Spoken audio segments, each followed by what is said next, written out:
The almighty Stereobuss, EQ, compression, harmonic exciters, you name it, multibands.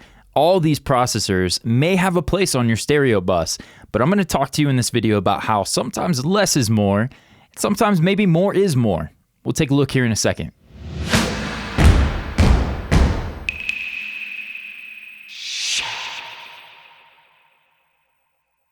Hey, what's up, friends? Welcome back to the Mix Academy. I'm David Glenn with davidglennrecording.com and the mixacademy.com. Today, I've got one word for you as it relates to the Stereobuss. That word, purpose.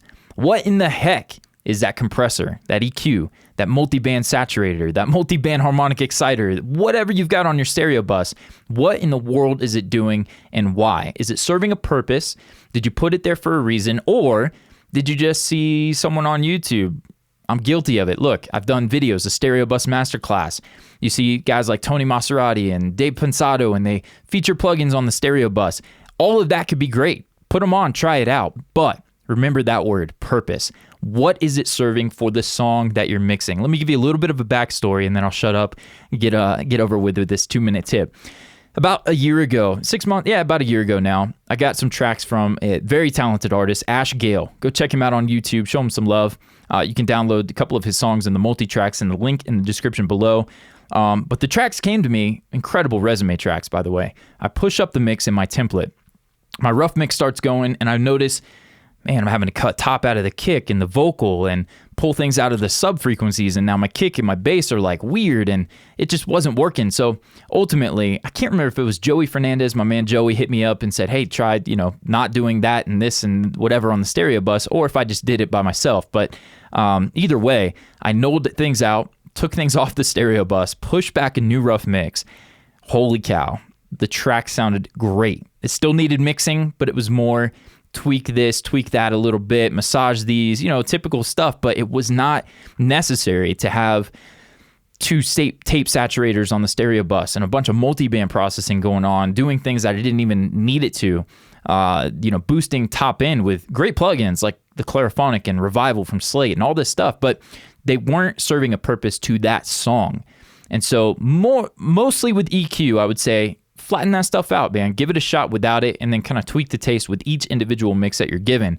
But let me give you a quick look, and then we'll move on to another quick tip. But this used to be Revival was cranked, and thickness was boosted, and lift was at that first little notch there. Look, not necessary anymore. From the very get-go, these are great processors. You may use these on almost every mix. But what I want to encourage you to do is use them with a purpose and pull those in as needed.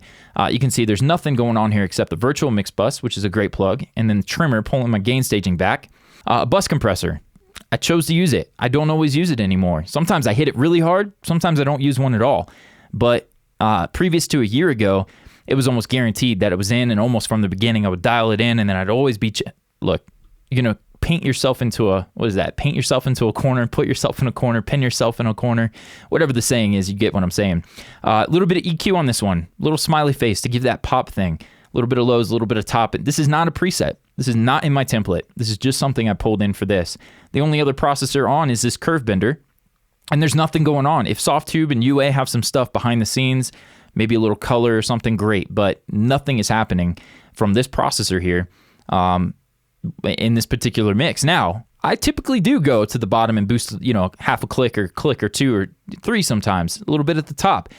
But in this mix, I didn't need it because the tracks already had that brightness. And after I pushed the rough mix up, they already had what I felt like they needed. And so I didn't just go pushing buttons because I'm told to. So I just want to encourage you guys. And look, I've got the Waves IMP pusher, the tape plugins over here. Sometimes I throw saturation on. Break the rules by all means, but with a purpose. Would love to see you guys do that. If you've broken the rules, maybe you've done it without knowing it, I'd love to hear from you in the comments below. Tell me, hey, Dave, the harmonic exciter I've got on there, I don't know what it does, but I bypassed it and I don't need it, or I love it and now I understand what it's doing. Whatever you've got going on your Stereobuss, share it in the comments below. Would love to hear from you guys. Hope you enjoy this. Do things with a purpose. And I promise you, your mixes will start to come together better. We'll talk to you soon. See you in the next video. Like, subscribe, and please don't forget to enjoy the free stuff in the link in the description below. Talk to you soon, guys.